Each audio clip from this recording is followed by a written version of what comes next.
States of America, to the republic for which it stands, one nation, under God, indivisible, with liberty and justice for all. You'll find on the dais on your desk that there's a different proceedings of Planning Commission. So put the other one aside that came in your packet, and we're going by that one tonight. Would you call roll, please, Kathy? You got it. Wheeler is absent. Garland. Here. Maloney. Here. Oxon. Yes. Peters. Yes. Whitehead. Yes. Quinn. We have a quorum. Thank you. Do we have a motion to approve the minutes of the September 10th meeting? So moved. Second. Moved by Likens, second by Garland. Any questions, comments, or changes? Hearing none. All in favor, signify by saying yes. Yes. Yes. Opposed? Thank you. All right, tonight we have a public hearing on an ordinance amending Chapter 156 of the zoning code, definition of a tobacco shop. Motion to open the public hearing. So moved. Second. Moved by Garland, second by Likens. All in favor, signify by saying aye. Aye. Opposed? Thank you. Kimberly? Sorry, it will be under my report.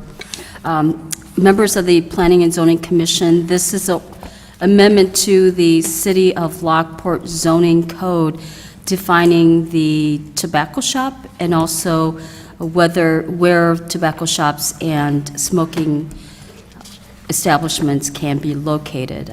Currently, the City of Lockport zoning code defines a tobacco shop, and this is all retail sale, separate from the actual smoke shop. Currently, the ordinance prescribes that if you engage or you sell more than 80% of your gross revenue from tobacco, it is considered to be a tobacco shop, which is pretty high bar. Most other communities have about 50% standard regarding whether or not it meets the definition of a tobacco shop. What is being presented is the lowering of that percentage to 20% and also adding in exempt establishments, and that includes large commercial establishments such as Walmart or Jewel Osco, in which they have a separate department selling tobacco products, and any other establishments that have a liquor or restaurant license. It would be adding gas stations to that because we know gas stations' primary business is to sell gasoline. The other section that is being amended is the use table of the city code that will prescribe that the smoke shop and tobacco shop are special use or would require special use in C1, C2, C2T, and C3 zoning districts.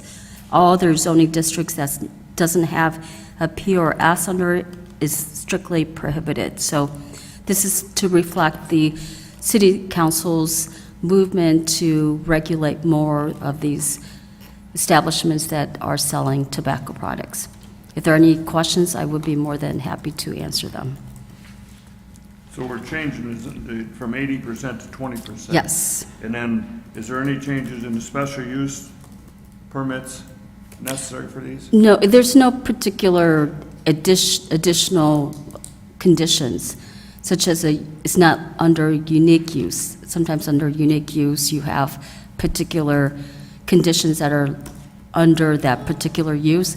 It's not, that doesn't apply here. It's just a typical special use. So the only change is the 80 to 20%? 80 to 20, and then the permitted use of a smoke shop under C1 and C2T would be special use. Right. And then for tobacco shop, under C2T, it would go from permitted use and special use.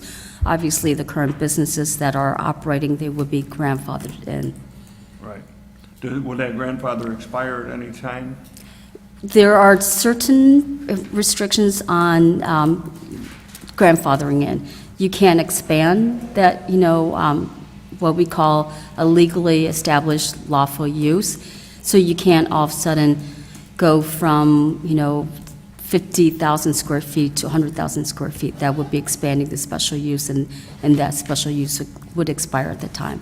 Will it change if the owner changes? No, no, it would not, because, well, actually, I think we may have changed our code. I have to check on that. Sometimes it does, it's special use only goes to that particular operator, so I would have to get back to you on Right, that. there's differences, okay. Yeah. It doesn't matter, Sonny, I'm just Yep. clarifying. Any questions or comments? Anyone from the public wish to speak on this matter? Hearing none. Commissioners, what do we got? What's your... Questions, comments? All right. Hearing none, accept the motion to close the public hearing. So moved. Second. Moved by Peter, second by Likens. All in favor, let's do roll call. You got it. Wheeler is absent. Is that to close the public hearing? Yes, we don't need it. Okay, just voice vote. Ms. Boyd. All in favor, signify by saying aye. Aye. Opposed? Okay. What's your pleasure?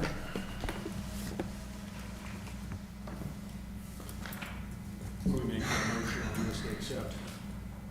Okay, we have a motion by Garland, Make a motion, yeah, to accept ordinance number 24-026 to chapter 156 of the zoning code for the city of Lockport regarding small shops. do we have a second? I'll second. Second by Likens. Okay, any questions or comments? Hearing none, we'll do a roll call vote, please, Kathy. You got it. Wheeler is absent. Garland. Yes. Maloney. Yes. Oxley. Yes. Peters. Yes. Likens. Yes. And Quinn is absent. Motion passes. Thank you. Okay, now we have under new business a concept plan for a 318-unit residential development north of Bruce Road, east of 355, and south of Cedar Ridge. It's called Sadie Ridge by M.I. Homes. Kimberly? Thank you, Chairman. The case before you tonight is case number 2024-011. The concept plan for a 318-unit residential development generally located north of Bruce Road and east of I-355 and south of Cedar Ridge Estates. The subject property is a vacant parcel comprised of approximately 78 acres. This property was part of the overall McNaughton Steeplechase mixed-use development, which was approved back in 2007. The subject property is site number 2 out of 8 sites. The McNaughton Steeplechase was a complex project which had industrial and residential components over several hundred acres across the east and southeast portions of Lockport. The project had prompted the city to conduct corridor studies by traffic consultants and engineers. Around the same time in 2007, the Will County Highway Department had determined the route for a strategic regional arterial road, which would connect Caton Farm Road to Bruce Road via a bridge over the Des Plaines Valley, known as the Middle Alignment. In 2009, McNaughton Development Company submitted preliminary plans for site number 2 for a planned age-restricted residential development. The preliminary plan included single-family townhome and duplex lots with a total of 258 units and a clubhouse. The preliminary plan was approved for the property, and it was zoned R1, R2, and R3 with a special use permit for PUD, which is still shown on the city's zoning map today. However, final plat and development plan did not take place, and the development was never constructed. Before you today is M.I. Homes of Chicago, LLC, who developed Silo Bend, which is located on sites number 3 and 4 of the McNaughton concept. M.I. Homes recently submitted a concept plan for Silo Bend West, which is site number 7 of the concept plan, which they're working through land acquisition for public improvements that were conditions of their approval. The latest proposal, the concept plan for Sadie Ridge for site number 2, is a single-family development that follows a similar residential layout of Silo Bend and Silo Bend West, inclusive of varying single-family products and models.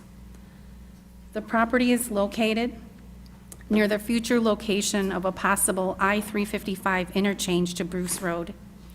Although the construction of the interchange and the middle alignment did not take place, the connection could be implemented at a future date, which would substantially impact growth and development along Bruce Road and the surrounding area. The applicant is seeking feedback from the city prior to moving to preliminary and final development plan review. The land use entitlements were expressly conditioned upon the property being developed as an age-restricted community, and failure to develop in accordance with the annexation agreement would revert the zoning of the property back to R1 zoning. Because the final plat was never submitted, the city could revert back to R1 zoning if the city council takes action on the revision. Upon approval of a concept plan, the annexation agreement, special use permit for a PUD, and zoning would need to be amended to accommodate the proposed development. Additionally, a plat of subdivision and development plan would also be required. The concept plan was submitted and displayed on your monitor. The 78-acre development will have an average density of 4.08 units per acre. The site plan illustrates a total of 318 single-family homes, which are comprised of 173 rear-loaded attached single-family townhomes, 108 5,160 square foot single-family lots, and 37 9,000 square foot single-family lots, which are similar to Silo Bend. A natural gas pipeline easement running north-south runs along the east side of the property. Main access and cross-access are illustrated, would come to south to Bruce Road, north into Cedar Ridge, and a right-of-way connecting to Ron Court is reserved if the school district constructs a facility on the east end of Ron Court that would allow for a road connection to bring students safely back and forth from the district facility. No road connection is planned at this time, but the bike path in the short term will provide residents to the east access to the public park. A 2.5-acre neighborhood park is provided, which is planned for public dedication to the Lockport Township Park District. Stormwater detention has been provided at the south of the development, and a multi-use trail is located throughout the development and stormwater detention areas. Elevations are proposed on your monitor. Representative building elevations were submitted for review. Based on the elevations, there are rear-loaded townhomes, which will be 2-story. There's also a new home model that MI is introducing in this development, which is the smaller 3-bedroom home that will have a different architectural style. And the landscape plans will be required during the development plan review and will need to comply with city design and development guidelines. Exceptional landscape features are expected in planned developments. Also, the concept plan shows a landscape buffer is located along the west boundary that abuts the prime business park. Floodplain and wetland buffer are located on the east side of the prime business park lots, which would be west of this development. Engineering review has been completed and all items have been addressed. The concept plan was submitted to the Homer Township Fire Prevention District for review. The fire district has no comments at this time. And the concept was shared with the Lockport Township Park District. The applicant will continue to work with the Park District and the school districts. The concept was shared with both District 33C and District 205, which is Lockport Township High School. The school districts have not provided comments or concerns at this time.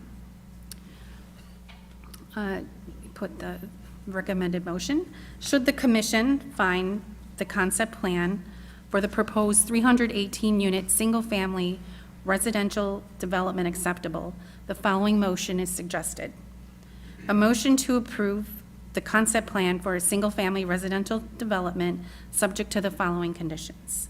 1, the applicant acknowledges that staff has completed a general review only of the concept plan and that a more detailed review will occur with the submission of a final development plan. Staff comments at this time are general, intended to outline steps necessary if the project moves forward and to provide guidance and considerations for future submittals. 2, the annexation agreement will need to be amended, and the property will need to be rezoned to follow the new layout for the housing products upon approval of the concept plan. 3, a special use permit for a planned development at the time of subdivision plat and development plan is needed. And 4, concept plan approvals are valid for 1 year from the date of approval. Approval of a concept plan provides the applicant reasonable assurances to move forward with submission of a development plan. The development plan shall be in general conformance with the approved concept plan. This item will be presented to the Committee of the Whole on Wednesday, which is November the 6th. The applicant is here tonight to answer questions, and I will revert to the applicant. They also have a separate presentation for you tonight. Okay, first off, the McNaughton plan that was approved in '06, that has expired, correct? Correct. And if I understand correctly, that's expired because they did not perform, and it automatically reverts back to an R1 zoning. Actually, under the annexation agreement, any of the rezoning survives the expiration, if that's what the annexation agreement calls for. Under the state statute, the underlying zoning stays. So all the other provisions, may expire, but not the underlying zoning. That did expire. No, the zoning does not expire. So for instance, if the city of Lockport annexed a property and it was, let's say, agriculture, and it was zoned to R3, are we talking about the annexation agreement expired, or which one expired? The preliminary plan is Yeah. expired. And, because but the zoning still remains. the zoning is still today Yeah. on our zoning map. On our map, what does the annexation agreement say, is my question? The annexation Usually they're agreement. for 10 years. Well, the annexation agreement is good for 20 years, but regardless of the expiration of the annexation agreement, the zoning stays. This was zoned for multiple things. So now typically the annexation agreement, if it expires, some of them are 10 years. It reverts back to R1. No, This it was does at- not. It does not. The state statute and case law specifically states that even if the annexation agreement expires, the zoning stays, unless the annexation agreement contained what's called a reverter clause or reversion clause, where it specifically states that if the developer doesn't develop the property within 20 years, then it reverts back to the original zoning. If it does not say that, if it's silent, case law and state statute specifically states that the zoning remains as it was annexed in. Okay, so the next question is, what does this annexation agreement say? I haven't reviewed it. Okay. And most annexation agreements do not contain a reverter clause. This particular annexation does include a reverter clause. However, the city council would have to take that action in order for it to revert to R1, which they could if they If they so chose. chose to do. Yes, correct. Okay, just want to make sure we're all on the same page before we go. Yes, sir, please state your name and address for the record. Good evening. Russ Whitaker, Rosenthal and Whitaker, 445 Jackson Avenue, Suite 200, Naperville, Illinois. Here this evening on behalf of MI Homes. Pardon me? Here this evening on behalf of MI Homes. Yes. Good to go ahead in the presentation? Sure. All right, very good. Up There you go. I saw it lit up, but it wasn't lit up green. Green. Thank you. Again, Russ Whitaker, Rosenhoven Whitaker, 445 Jackson Avenue, Suite 200, Naperville. Here this evening with Greg Collins, who's in land development with MI Homes. Many of you may be familiar with MI Homes. We've been here a number of times over the last couple of years, but I know we've got some members of the audience, so just a little bit of background. MI is one of the nation's leading home builders, having built more than 150,000 homes over the last 40 years. In Chicago, we anticipate closing 650 homes in the market this year. We're actively selling in Naperville, Aurora, Homer Glen, Plainfield, Des Plaines, South Elgin, Killdeer, and of course Lockport. MI has maintained a consistent presence in Lockport since delivering the Sagebrook community in 2017. We're currently building homes at Silo Bend, where remaining supply is limited to just a couple of homes. The aerial image here is dated, so it doesn't represent current state of construction, but it gives you an idea of the location, layout, and unit mix of Silo Bend. And then, of course, the site plan that is overlaid on the aerial image here is representative of the plan that was recently approved, or the concept plan that was recently approved for Silo Bend West. MI's plan, as we talked about earlier this year, was to move directly from Silo Bend to sales in Silo Bend West, maintaining, again, that constant presence of sales in the Lockport community. As we got into details associated with the Silo Bend West project, we ultimately came to the realization that that is not a 2025 project. In fact, due to coordination with third-party developers and IDOT improvements to 159th Street, we believe that Silo Bend West is probably 2 years of additional planning and engineering before site development work can realistically begin. To fill the gap between the closeout of Silo Bend, where we're currently building, and the realistic delivery of lots in Silo Bend West, MI went out in search of additional property. We present to you tonight the plans for Sadie Ridge. Sadie Ridge is presented tonight with the intent that it would be a 2025 project with the ability to close homes in late 25, early 26. Again, for MI having maintained a sales presence in Lockport over the last 7 to 8 years, we believe it's very important to maintain that constant presence in town and build off the positive momentum that we've generated over that time. As we look at the property to be developed as Sadie Ridge, Kimberly kind of talked about details, 78 acres, north of Bruce Road, just east of I-355. It is bound to the north and the east by single-family homes. Prime Business Campus is located immediately to the west. We've had a little bit of a discussion about annexation and zoning already, so I won't get into the details, but you can see that from the zoning map, the existing zoning that was established 15, 17 years ago is mixed zoning for a combination of residential land use types. Despite the zoning and the approvals having been in place since 2009, 15 years ago, no activity has proceeded under the plans that were approved for the project. Kimberly already showed the site plan that was originally dated back from 2009, but looking at that plan here, you can again see mixed residential land use types. In this application, it's a combination of single-family homes, duplexes, and townhomes. Of course, as Kimberly mentioned, this was an age-restricted development. So as we look at the site plan for Sadie Ridge, I think you'll see some similarities in the overall layout to what was originally approved for this site. I think you'll also notice significant similarities to the proposal for Silo Bend West, which of course this commission approved earlier this year. Here we are proposing to develop 3 of the 4 product lines that were conceptually approved for Silo Bend West. We'll talk through each of those home types in just a moment. A couple of details regarding the plan. Primary access is from Bruce Road to the south. We are not making the connection to the east, but we're reserving space that connection could be made in the future. We are making the residential connection to the single-family development to the north. We're showing sidewalk on both sides of all public streets. The one exception would be the west side of Sprucewood, where a multi-use trail is planned. This multi-use trail includes a number of spurs throughout the community. By way of example, there's a trail connection around the perimeter of the central detention basin.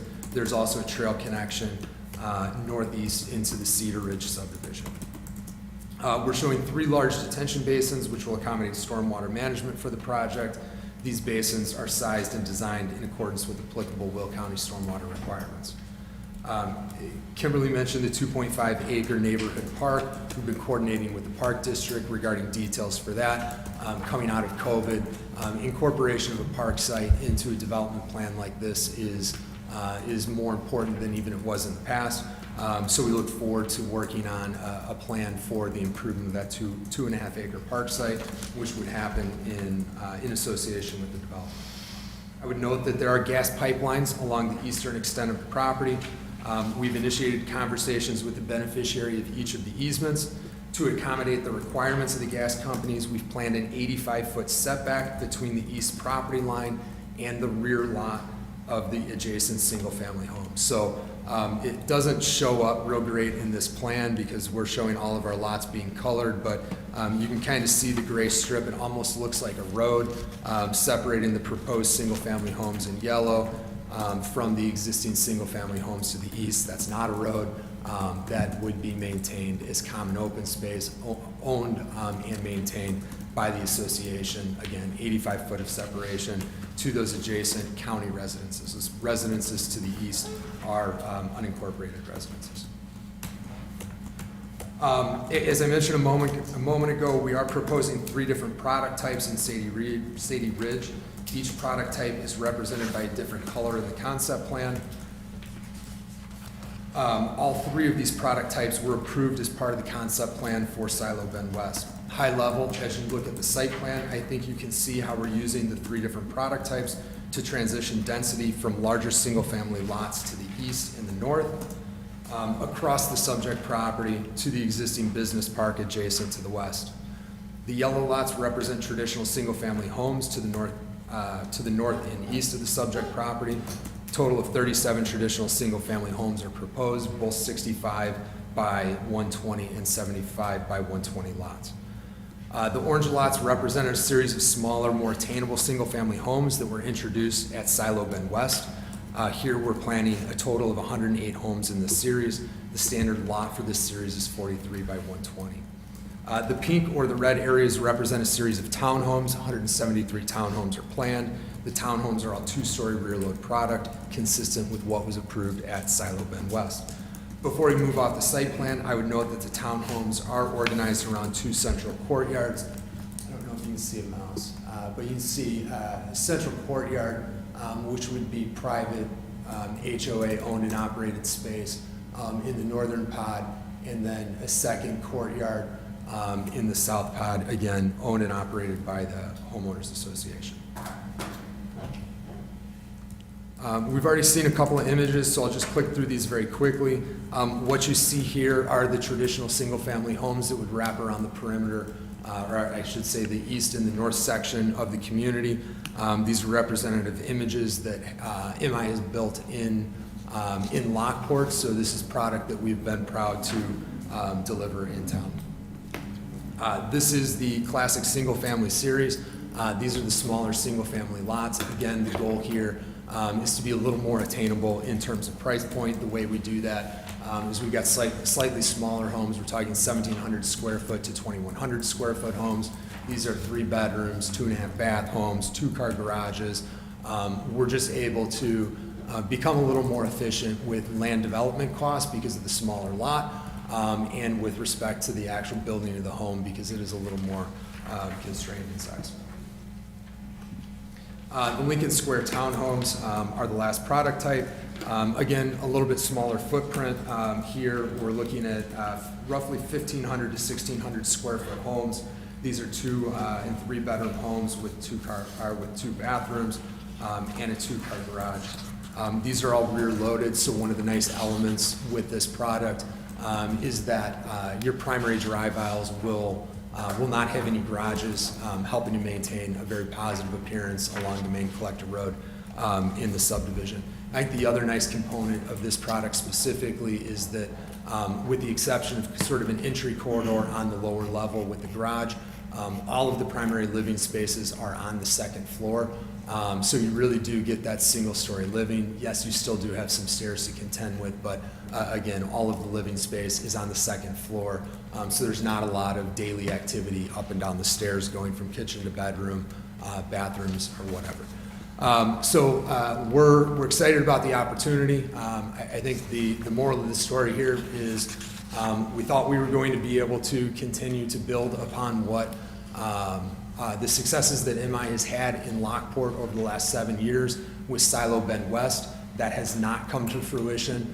We very much want to be a part of your community. We want to continue selling homes and building this community. And the only way we can do that in the short term is with Sadie Ridge. I would note that, as Kimberly mentioned, concept plans are good for a year. We recognize that, we acknowledge that. While we got approval for Silo Bend West earlier this year, with Sadie Ridge sort of moving in front of that in terms of development timeline, I think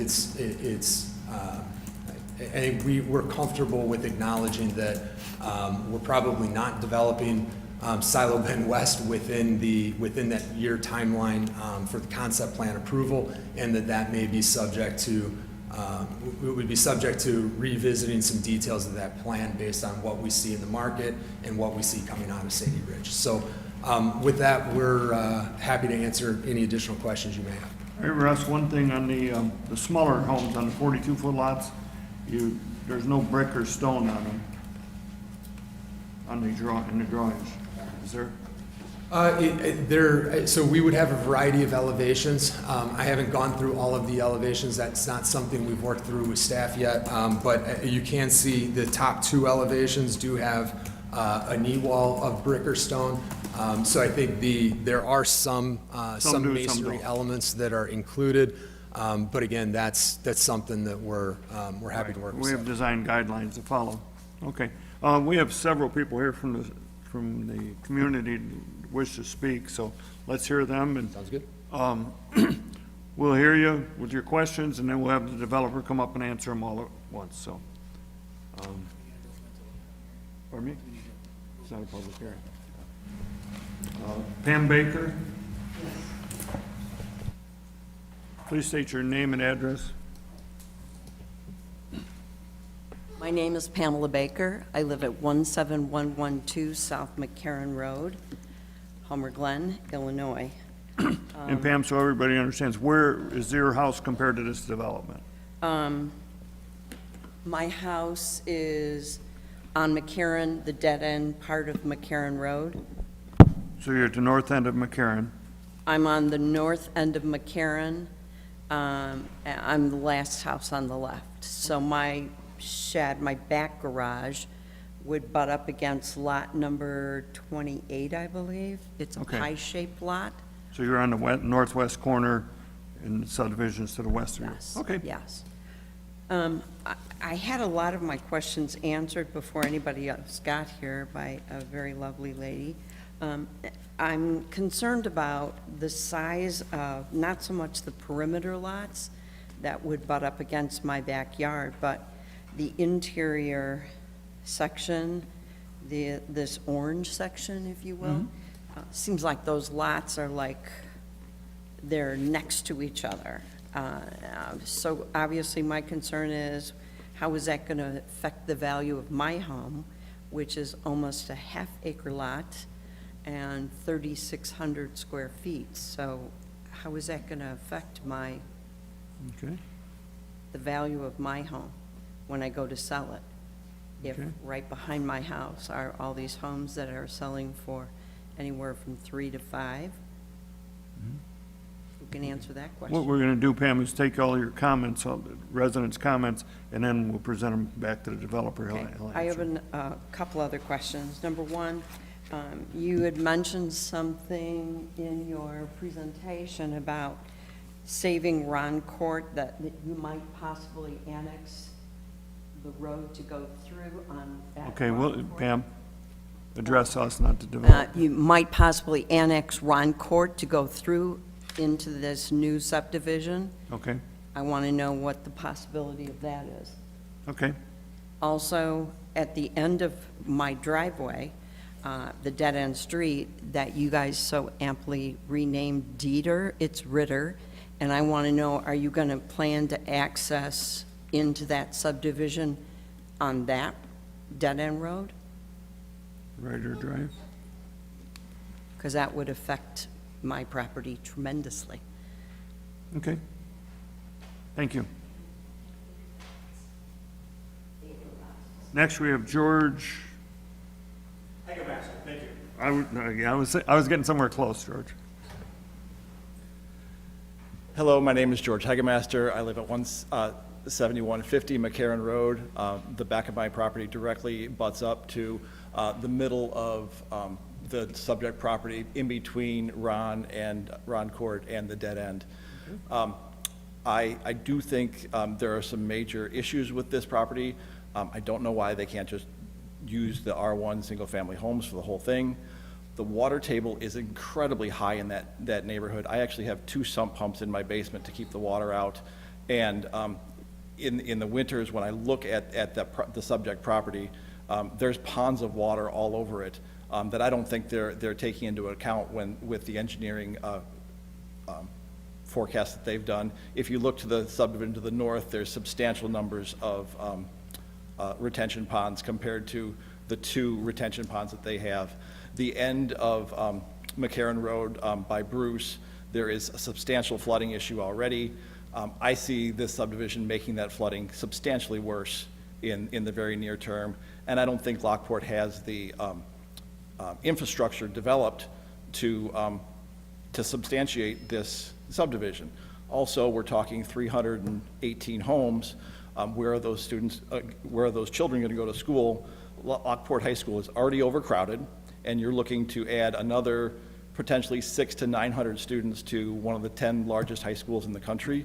That seems really in poor sight to think of when we're already overcrowded and the village just voted down a referendum to expand the high school.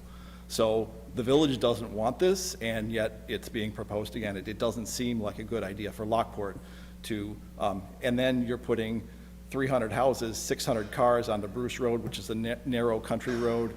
There's already been fatalities at the corner of Bruce and Cedar. There are accidents there on a regular basis. More cars on there mean more accidents. How are you proposing to solve this? Other subdivisions of this size, I know, have put substantial infrastructure in roads and sewage and that. They didn't address any of those issues with this subdivision. I think that's a major issue. Okay, Thank you. thank you, sir. Scott and Carrie?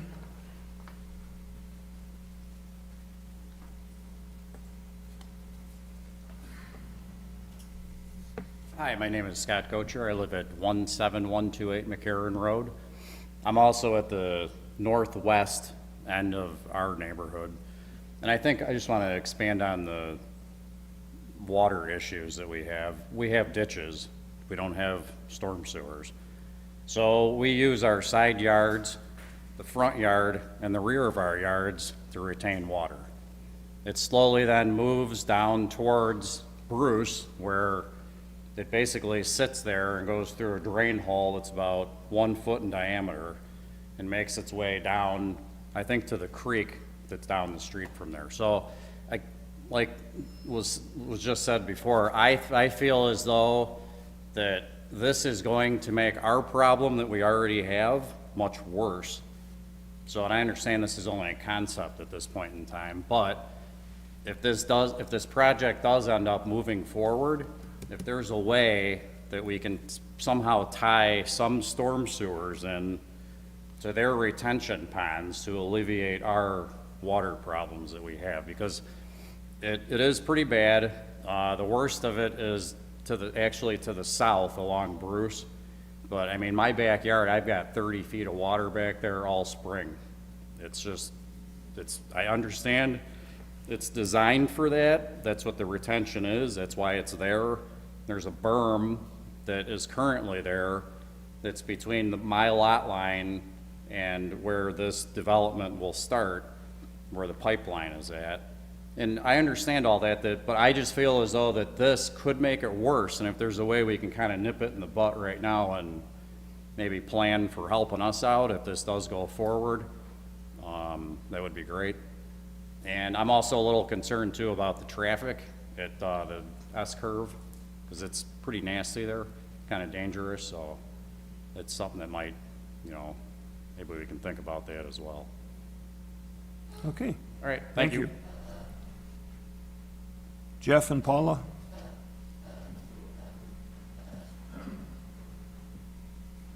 Hi, good evening. Jeff Leach, and I live at 17111 South McCarran Road, actually right across from Pam, who you've already heard from. I just want to add a couple things to what some of the neighbors have said that are concerns.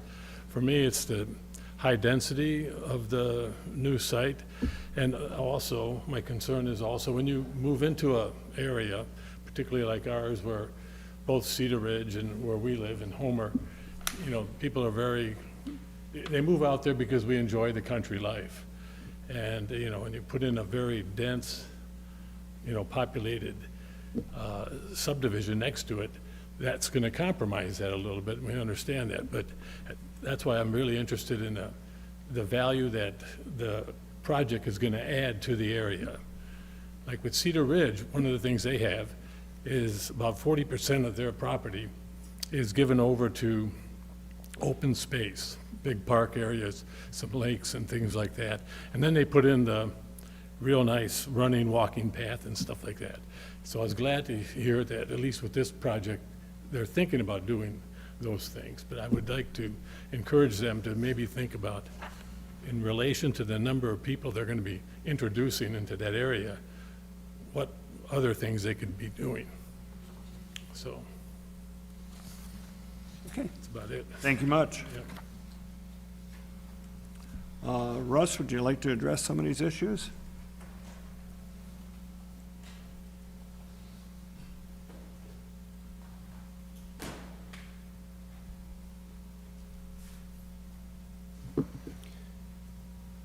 So I guess I'll kind of just run through the list here.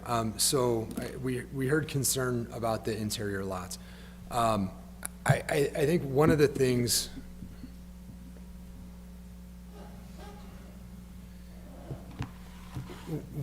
I always look at when we do a site plan like this is, what are we doing inside the development? And how do we think that the relationship of different types of homes internal to the development is going to affect value? So if you look here, we have very traditional single-family homes, lots along the perimeter, which create a transition from the county residential development adjacent, right? 85 foot of setback, completely open space, separation so that we don't have smaller lots immediately adjacent to them, but then we have our larger lots, and then right next to them, we have our smaller lots. If we thought that there was an incompatibility between small lots and larger lots, then we wouldn't design a subdivision in this manner. We know that it's totally appropriate to transition residential land use types adjacent and within a development. That's what we're doing here. That's what the plan called for in 2009, right? In 2009, there was single family around the perimeter of the property to the north and to the east, just like we have here. There were duplexes that were in the middle of the property, and then there were like quads, or I think they call them townhomes, but sort of more unique shaped townhomes to the south and the west. So we're following a very well-accepted development pattern of transitioning densities from the county to our large lot single family, to our small lot single family, to our townhomes. With our small lot single family, I would note that that's frankly an alternative to a duplex. 10 years ago, we probably would have come in with some other attached product in that location. However, it's not 10 years ago. It's 2024. We all went through COVID 4 years ago, and the lasting effects of that are having forward implications on how we develop land in today's environment. And we know that there are people who don't require a large amount of space. That's 1,700 to 2,100 square foot. Let's be honest, we built that way for 100 years. It was the 80s, 90s, and early 2000s that we kind of got away from it and built a lot of excess, right? We talked about the McMansions. And so now we kind of see, just like we see more development returning to urban areas and downtowns, downtowns being built back up and thriving, I think we see more people being willing to find a home that is right size as opposed to oversized. But in this application, instead of that right size home having an attached wall, a duplex unit, we've just separated them. The lots that we have here, if it was a duplex unit, nobody would question. It's just, hey, you separated these two, what would have otherwise been a duplex into two single family homes, and now the lot seems small. Well, yeah, but think of it in terms of the old approvals, which was a duplex.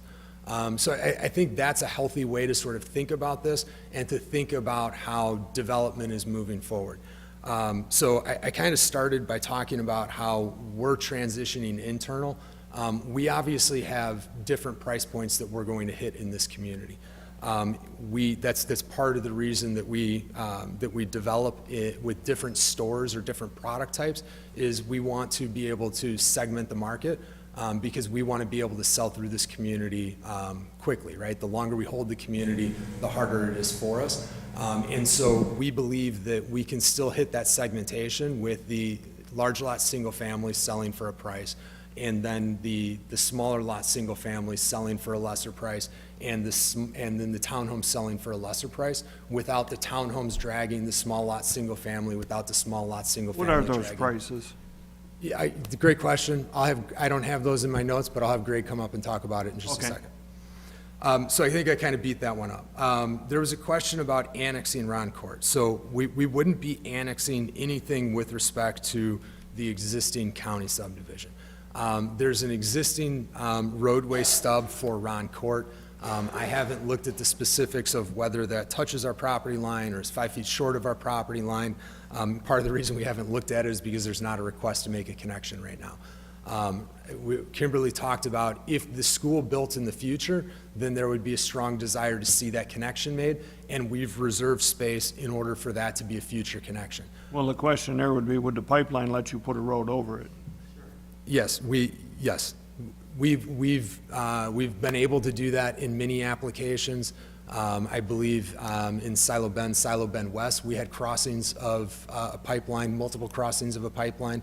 So it's not unusual at all that we're negotiating with them for crossings. We just need to frankly negotiate the mechanism and the construction style for how that crossing occurs. So I think at the end of the day, we're not doing anything with respect to the adjacent county subdivision. There is no annexation of any property in the adjacent county subdivision. There's no rezoning of the property in the county subdivision. We're reserving a portion of our property to allow the city of Lockport to make a future connection if it deems so necessary. The next resident asked why we can't use single-family homes for this whole thing. I guess I would go back to the 2009 approvals, and we know that this property for the last 17 years, since 2007, has been designated for use other than single-family, right? Townhomes, duplexes, and single-family. When we develop in today's world, we do a lot of development in the region. We talked about that. All of the projects that MI has in the region, you don't see developments by and large that are one store, one product type. Like I mentioned, we want to have multiple product types within a community.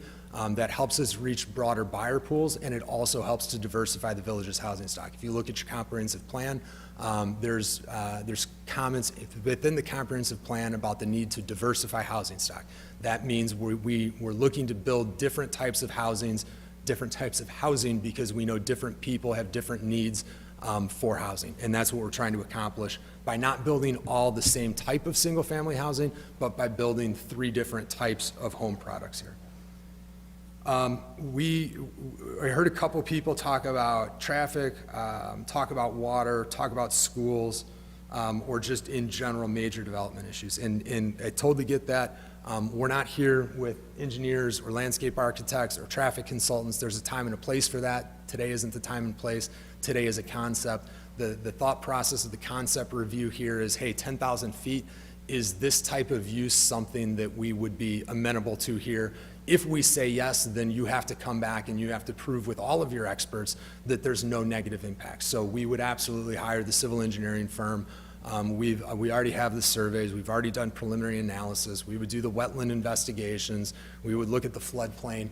Part of the reason Cedar Ridge is built the way Cedar Ridge is because there's, of course, a creek that runs through Cedar Ridge, so that comes to the south and is nearby. So all of those things would be investigated. However, before we spend all of the money on those specific development plans, the city of Lockport has developed a thoughtful process where we can come and say, hey, high level, think about the use, and ignore all of the other issues until we understand whether the use is desirable. If it's desirable, we'll go start blocking and tackling on all of the other issues. So that's just a product of where we are in the process today. And there was a comment that, someone believes that we will make the water worse. I can, we will not make the water worse. I won't get into additional details, but Will County has a modern stormwater ordinance. We will meet the requirements of the Will County stormwater ordinance. Ultimately, when we come back with an engineer, I think we would likely show that the damage is caused from peak runoff. It's the time when we're taking on more water than can be infiltrated or moved downstream.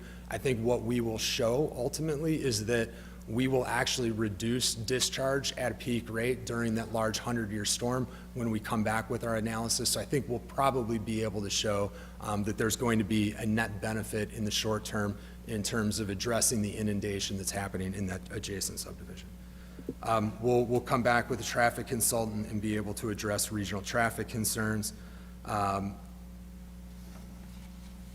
And then I guess the last comment, the last resident spoke about concern about high density. I wouldn't characterize this as high density. It's, I think we're at just over 4 units an acre. So that's not, that would not be characterized as high density in the city of Lockport or under anybody else's plan. High density would be 12, 18 units an acre. Low density residential in Lockport is generally 2 and 2.5 units an acre. So we are a little bit higher than that, but it is appropriate to be higher than that when we've got product that includes a townhome community like we have in this subdivision. So I think that kind of works through the resident comments. If you have any follow-up on those, I'd certainly be happy to answer. Thank you. I'd like to hear from Greg about the price points. Hi, Greg Collins, MI Homes. With respect to price points, we've got, as Russ has described, a combination of single-family homes. Larger square footages averaging between 27 and 3,300 square feet are going to run between high fives to low sixes. The smaller lot, single families, we're trying to achieve a price point where we can average sales price in the high to low fives. I'm sorry, high 400s to low fives. Probably more predominantly in the high 400s, given the square footage bandwidth there is between 1,800 to, again, 2,200 square feet. And your townhomes are going to be in the high 300s. High what? 300s. Given a smaller size, we transacted in the low fours in our townhomes at Silo Bend. And that was primarily due to the fact that those are larger square footages. In Silo West, weren't you proposing on the small single families a 320 price point? Base price. Base price. Yeah, so I'm talking about when fit and finishes from lot premiums, when someone comes in, sits down with our design team, at the end of that day, you're going to be in the high 300s all day long. Okay. Yeah. Because the price point in Silo Bend West with the smaller lots, was the reason you were going to the smaller lots was a smaller price point. So now your smaller lots are 80,000 and up more. Yeah, Price but point. you said base price 320? I believe I'm that's sorry, it. maybe I misspoke. Pardon me? When you said, maybe I didn't understand what you're saying. You're saying, In Silo Bend West, when you're here for your concept yeah, plan, 320. I believe you were 320 for the. That base. might have been our lowest. We have a bandwidth up from 300 to kind of mid to high eights on base pricing. Right there, you're going to add between 50 to probably 80 grand on top of that when you look at average sales prices. So that's a $400,000 product. Otherwise, my alternative is they're going to buy a townhome, right? They're going to probably look at that price point and say to Okay, themselves, I'm just, yeah. make sure I'm yeah. understanding this correctly. Okay. And just to add, there was also a question about path systems. Yes, within the community, you'll see on the plan, we've included a well-defined path system that connects, as well as in the northeast corner, there's a section of path that connects with the multi-use path to our north and Cedar Right, that connects into Cedar Ridge. Correct. That's the idea. Will that connect south to the existing path on 355? We can't physically get from east to west. We looked at that alternative, but we can't get there. Okay. Okay, thank you. All right, commissioners, questions, comments? Yeah, I'll start. I want to talk about, I want to see if our engineering folks want to just kind of speak to some of the stuff that they weren't able to show, and that, and this is my primary, concern about any time we do something like this is the stuff like the stormwater and the traffic and things like that. And I know that that didn't make it in the presentation. We have a lot of that in our packet, so I want our engineering team to kind of speak to.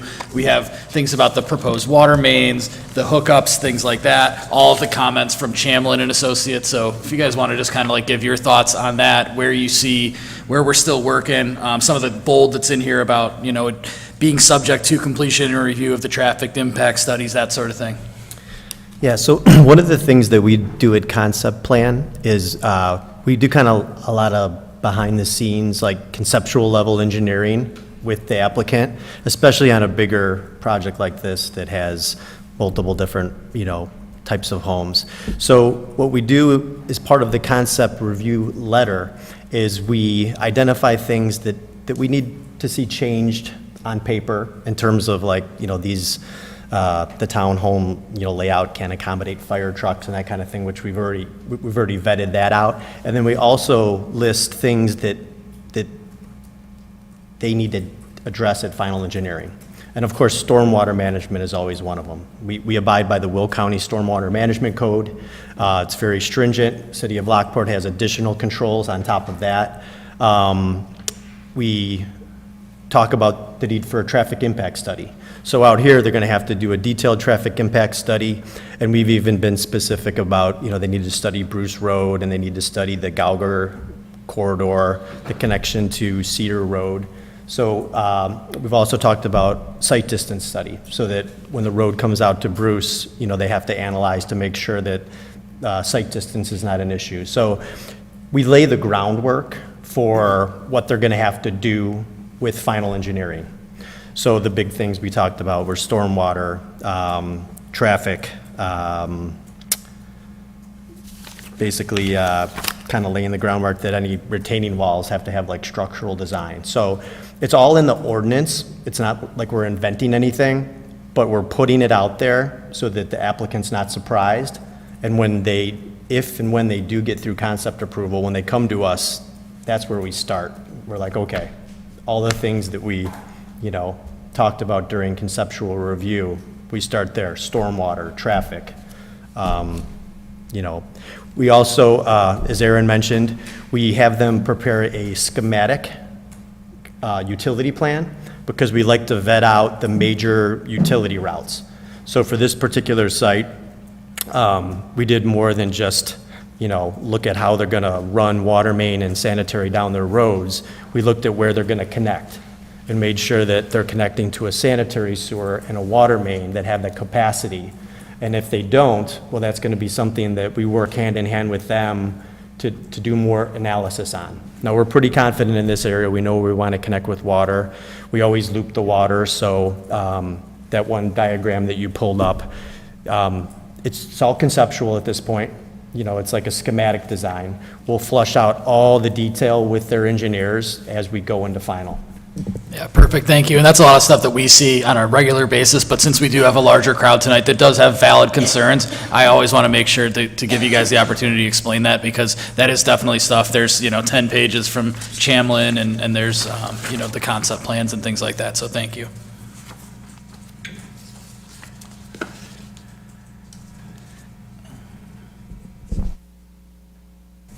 We did have one question from the high schools or about the schools, and I wish Lance was here because he generally has the exact talking points on that. But I know in the past what we have said is we are now projecting Lockport schools to be declining in students over the next handful of years, and the districts have done studies and they've presented based on less turnover in the central part of town, people staying in their homes longer, so on and so forth. So I do want to. That is a valid concern, and that was the first thing that I asked numerous times before we actually had someone from the district come in and talk through their plan. So I would encourage you to, again, reach out to those folks, and if this does move to the next stage, to ask them to give their comments. But that is the word that we have gotten from our local school administrators in the past, over the past, 6 months, not like 3 years ago, like within the last 6 months. So I do want the general public to be aware of that, and you can look that up in some of the notes that are on the, from previous meetings. Because that was always my number one question as well. Scott? I don't have much to add to what Aaron said, other than it appears to me that the spirit of the 2009 development is within this conceptual plan, other than it's not an age-restricted development. And there are a few more units in it, but I understand economics, so I don't have any other comments other than reiterating Dave's comment on following architectural guidelines on materials that will be expected on the homes. So that's all I've got. And I'm just kind of checking off everyone's comments and making sure that we address all of them. The one that I don't think did get officially answered is we had a question about Ritter Road that's listed as Dieter Road on here. That does not appear to have a connection to this subdivision, and I believe that is the case. Can you guys confirm that, please? Yeah, that is correct, and that's where Greg was kind of, you can see my cursor here. You can see we've got a break in the lots here. We're actually bringing Ped Path up, and that's where we're making the Ped Path connection into Cedar Ridge. So there would be, we're foreclosing any opportunity for a connection to Dieter Road. Okay, thank you. Bill? I know the trend in recent years has been bigger houses on smaller lots, but I really find the overall density of this project somewhat troubling. This is, we've gone to the extreme end of density,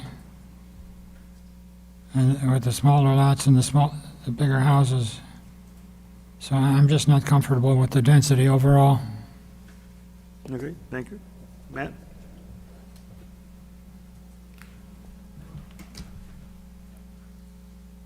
For the Silo Bend, I guess it would just be Silo Bend, the majority of those homes are R1? Is that accurate?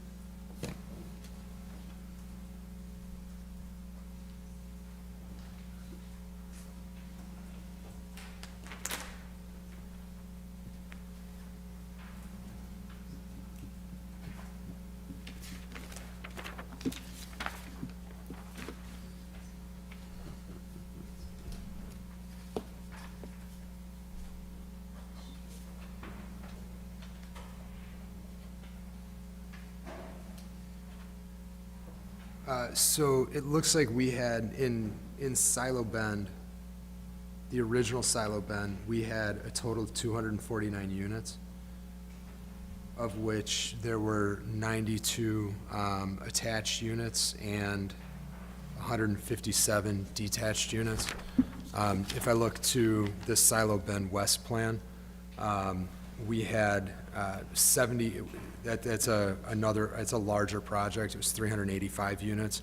The larger single-family lots were 74.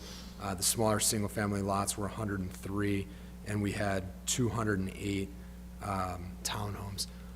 So, I think as we've moved from the original Silo Bend to Silo Bend West, we've seen the need for some of the additional attached product. I think part of that is just some of the price escalation that we've seen in the market.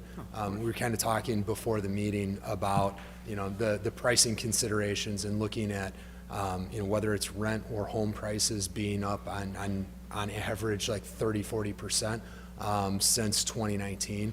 And so we haven't necessarily seen incomes grow at that same pace.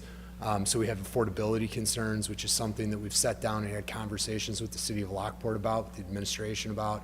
And so we've sort of been encouraged to look at alternative product types, not just the single-family homes, but how do we begin to build new product that's going to bring those millennials, younger folks, into the community, because at the end of the day, we see declining enrollments, not only in Lockport schools, but it's a regional problem, right? We see declining population a lot of places, and there's very much a fight for young talent, and how do we get that talent into our town? And I think one of some of the thought process is by providing more attainable housing, we can attract some of those first-time home buyers, which is what we've kind of tried to do as we've moved from Silo Bend West, and now to Sadie Ridge. So with the majority of those R1 homes, with the velocity of the sales, I would imagine was pretty fast-paced, correct? I mean, standard market on, time on market, that type of thing. Yeah, with respect to Silo Bend? Yeah, correct. Yes. I mean, Yeah, I mean, pace has it been- cranked along, so I mean, the density on this is concerning, as a neighbor in here, and the fact that that does attach to my neighborhood, completely aside. The density of the homes and the flow-through on the traffic and the already traffic issues that we have within the neighborhood is concerning to me personally. Aside from that, if everything was still moving along at the same clip on R1 homes, and you really didn't see that much more time on market versus, say, these smaller products,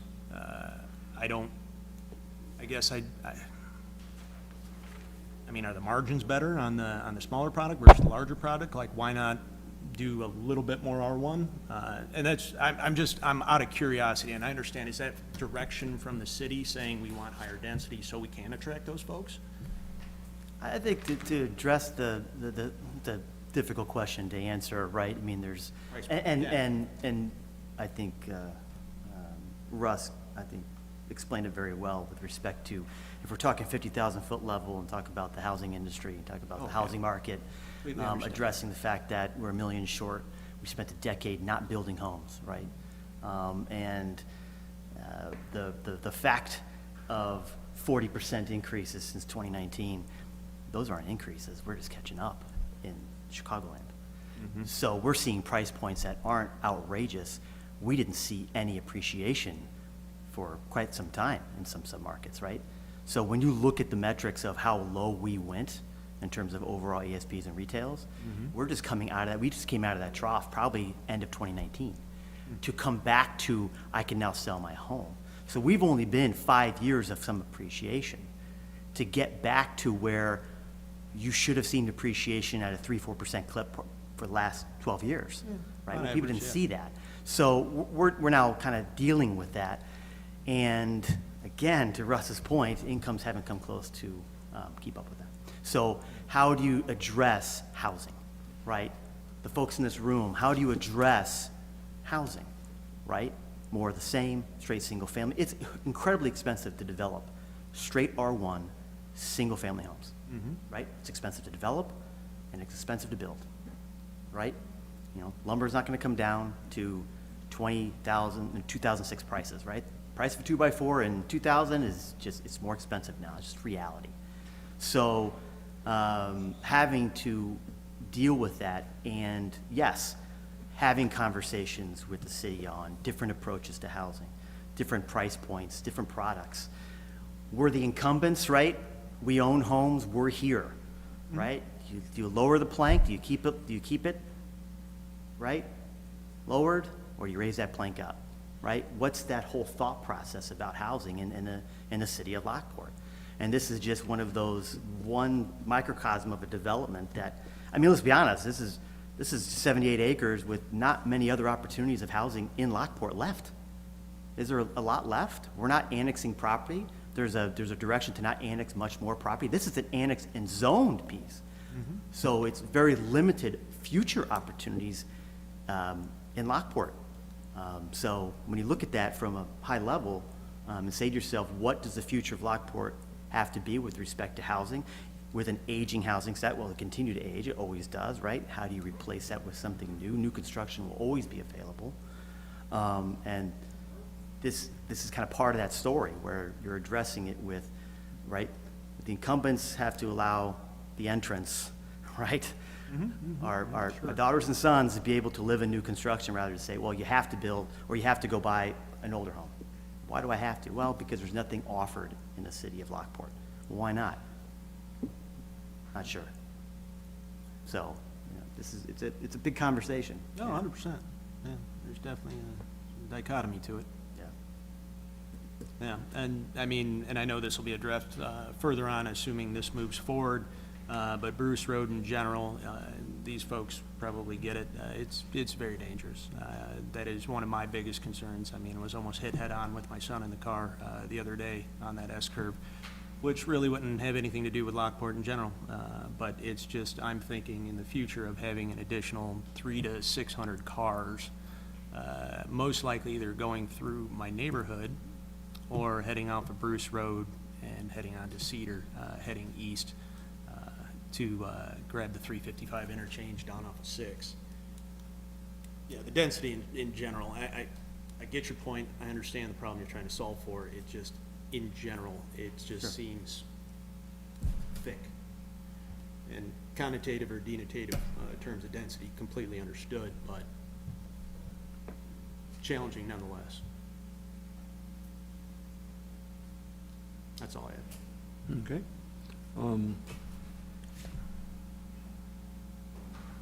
Scott, what's the capacity of our sewage treatment plant at the present time? Do you know?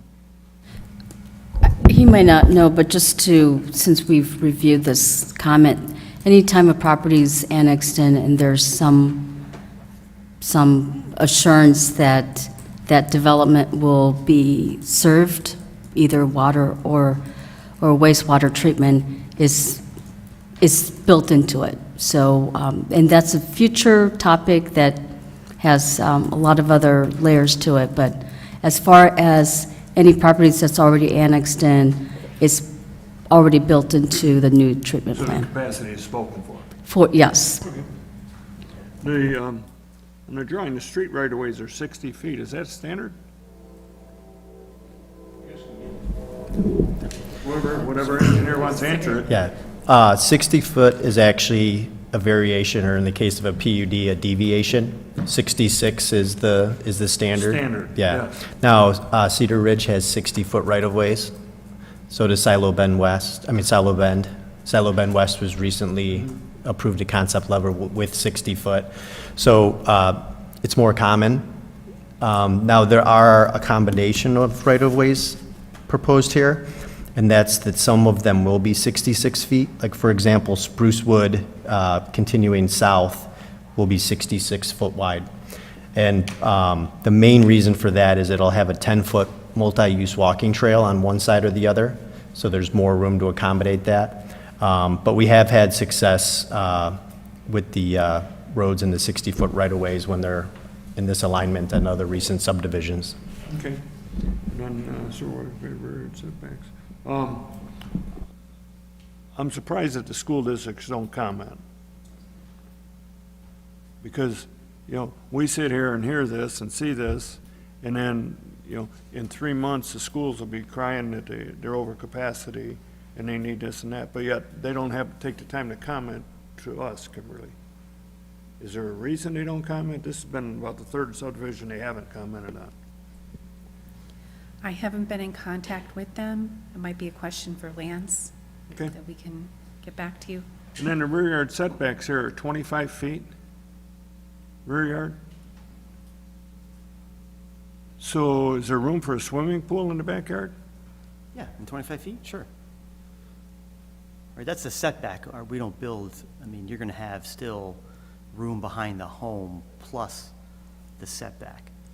So Right. with respect to the distance from the rear I guess yard line to the Question is, house, Greg, how long are these houses then? What's the dimension of these houses? we are on average probably, which lot, the larger ones or the Either small ones. small ones? You're at 50 feet, 52 50. feet. Right. Right, and with respect, if you're looking at the ability on these smaller lots to do pools, it's gonna be very limited by design. Yeah, sure, that's by Well- design, without question, that's going to be limited. That's a concern because we have younger families proposed for buying these houses at this price point. sure. By making a lot smaller, and then what comes down is they want to improve their property, they want to put a covered patio in of 20 feet and a swimming pool, And then they come to the building department and they find out they can't do it because there's a 10-foot utility easement in the backyard and a 25-foot rear yard setback. And that puts you, you're at 100 feet already and the lot's only 120 deep. I don't like the lot sizes myself. I think they're too small. I think you could take these 70-foot lots or 75-foot lots and cut them down to 65 and give that space to the other lots. But that's my opinion. I didn't like them in Silo Bend West either. But I just see the issues of a younger family buying these and wanting to improve, and all of a sudden there's no room for them to do anything. They can't put a deck, they can't put a patio. Yeah, they're gonna have an ability to put a deck and patio. You started the question about swimming pool. That's a Right. little bit different. Swimming, so if they want to put a deck on a swimming pool, that's an additional 15 feet, and the pool's another 15 feet. Now you're at 30 feet. You're getting close. I think it's a little bit of a misnomer, right? I mean, the question becomes, is that young family going to be able to get into Lockport? And if we say we're not providing housing product that is diverse, that young person is not coming to Lockport, so you don't have the problem of them not being able to build a pool. If the entrance price in Lockport is you have to have a 65-foot lot, and the lot has to be deep enough to accommodate a pool, then we're talking about the entrance price to Lockport being $600,000. And I guess I would ask you, if you drive around Lockport, should the entrance price to Lockport on new construction be $600,000? Because if it is, you are not going to be attracting young families. I think that when you have young families buying in a community like this, the young families understand the limitations. Right now, we're at a time where there's not a lot of movement in the home market, and I think it's a large product due to interest rates. You go back a couple of years ago, and it was pretty common for someone to buy a home, and it was their first home, and then they were a move-up buyer, and then they were a second move-up buyer, and then they were a move-down buyer. But we've eliminated a lot of those transactions, one, because there's not a supply of homes, and two, because there's not a diversity of homes. So I think we can solve a lot of those problems if we can actually create some additional diversity. That young couple that's coming in here might be coming in with a 1 or 2 year old and saying, hey, I'm gonna get into this house and this is going to allow me to enter the community that I grew up in. I'm gonna raise my kid until they're 4 or 5 or 6 years old, but my goal is to move up. I'm gonna buy that, I'm gonna be the second buyer of that larger single family lot in Silo Bend, or the larger single family lot just down the street in the same subdivision. But if they don't have housing product in Lockport that puts them here in the first place, then you've lost them entirely. So I think the bigger question for you is not, can a young family build a pool in their backyard? The bigger question for you is, how do we build housing product to attract young families to our community? And if you're telling us that the only way you can build homes in Lockport is to be at 65 plus feet and $600,000, then I think the problem is you're not going to attract those families. The reason for this is the interest rates were 2%, 2.25%, now they're 6, 6.5. That's why people can't afford the houses now. And the reason you come in with the smaller lots is more affordability. Well, I just. But we're not, I mean, read any paper out there, read any financial journal out there. In my lifetime, we're not seeing 2% mortgage rates again. Like, 2% mortgage rates were a blip in the radar. And I'm lucky to have one, and he's lucky to have one, and you're probably lucky to have one. My kids will not have a 2% mortgage rate. Well, in my lifetime, average rates are 6 to 8%. And right now, we're dealing with 40%. We're dealing with 40% appreciation in the market. And so it's a combination of price increases on homes. It's a combination of wages going up, and when wages go up, guess what? Everything costs more, and it's interest rates normalizing, right? A 6% mortgage hasn't been a problem for most of history, but we have recency bias of, hey, interest rates were 2 and 3% for the last 5 years. I can't buy or sell a home right now because I'm losing that 2 or 3% benefit. Well, we've got to get back to a new normal. And new normal means we've got to build housing supply. Listen to the federal, listen to the presidential race, right? Everybody's talking about the need to build homes. That's what we're trying to do here. Build homes so that you can bring people in. Discuss here, but yeah, whatever, that's fine. You had a question, sir? Yes. Please come to the podium. I would like to address their questions about finance. I am an adjunct finance professor, and We're not here to discuss interest rates or their finance rates. argument about increasing interest rates just does not hold water. Much like this subdivision doesn't hold water, and it's going to leak out into the whole neighborhood because they're building on a swampland. Understand. Well, they'll do soil samples and make sure it's compatible before they build. Okay. So, thank you. Pam, you had a question also? Please come to the podium. I did, but I'm going to pass because it seems to me, as a former educator, secondary level educator, you're missing the point of getting young couples into housing. I would not buy anywhere, Naperville, Tinsdale, anywhere, if I thought the school system wasn't stellar. And right now, the Lockport school systems are barely holding their own. They're busting out at the seams. Pam, we're not here to, the capacity of schools is one thing. The education level is a different thing. But You're putting 300 houses on that little tiny plot of land. You don't think that's going to increase the number of students going to the high school and grade school? I totally agree with you. And if you were paying attention to my comment, I'm appalled that the school districts don't comment on these subdivisions. I know, but it's. But yet they'll be asking you for a tax increase next April. Yes, but you're talking. But that should be at a different meeting anyhow. So we're here for zoning and a concept plan of a subdivision. So, Dave, if I might, I'll see Superintendent McBride Thursday evening, so I'll relay this to him, as well as Stephanie Croy. And I would like to add one other comment, case study, in fact, to speak to what Russ explained. And I think I mentioned this a year or so ago. My wife's niece and nephew, first-time homeowners, bought a townhome in Sagebrook, mid-20s. Then they had their first child, and they were looking to build, or they were looking for a single-family home. And this 1,800, 1,900 square foot home is what they were looking for. It didn't exist here in an affordable way, so they moved to Oswego and built that home. And I'm afraid they probably won't be coming back. So what he said has happened in my life, and we just lost two very talented young people to a town far away. And so I understand what he's saying, Yes, because totally it agree. happened to me. Totally agree. Any other questions or comments?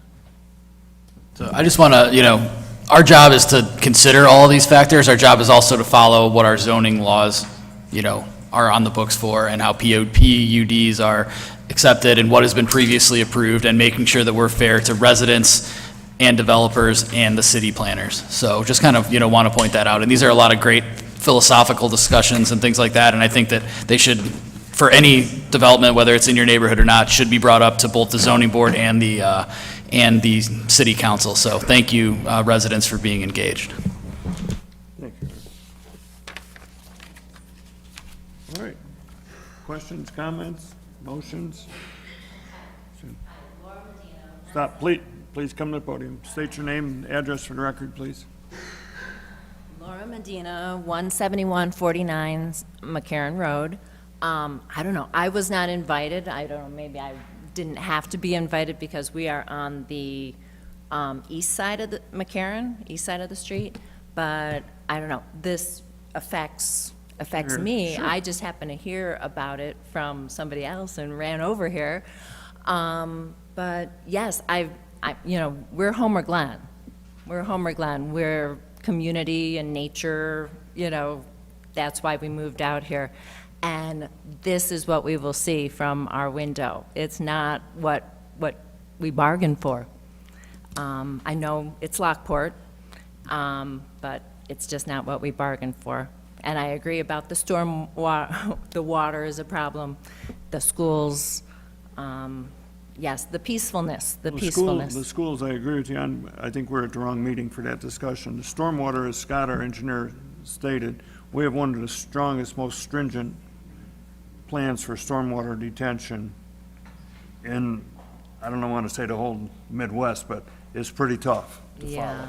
follow. Well, we live it. More and often, well. scary. When they built your subdivision 45 years ago, they didn't have those standards. Right, But now we do. right. That's cause of it, stuff like that, the open ditches with no drainage and stuff, bad drainage. More often than not, any flooding that's downhill from these subdivisions, it helps it rather than hurt it. Yeah. Because it stops the water and releases at a slower rate. So, The density is a problem. well, you have 1 acre lots or half acre lots? An acre. You're on that 1 acre, okay. But they have transitioned from large to smaller to small. That's the typical standard. For me, even the large isn't large enough.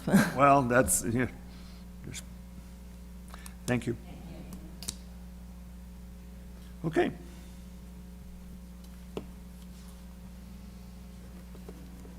Do we have a motion to any effect? Comments, questions? I'll make a motion to approve the concept plan for a single-family residential development, subject to the 4 points that staff have provided in our notes. Thank you, Scott. Do we have a second to that motion? Second. Second by Aaron. Any questions, comments, discussion? Matt? No, everybody good with it? Hearing none, roll call vote, please.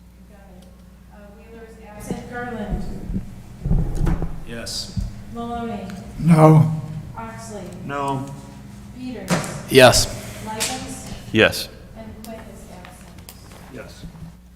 This will go before city council November 6th, Kimberly? Wednesday, November 6th, 7 p.m. in this room. Thank you. Okay. Next on the agenda is comments, questions. I have nothing on the chairman's report. Old business, new business. Accept a motion to adjourn. So moved. Motion by Garland, Second. second by Peters. All in favor signify by saying aye. Aye. Thank you.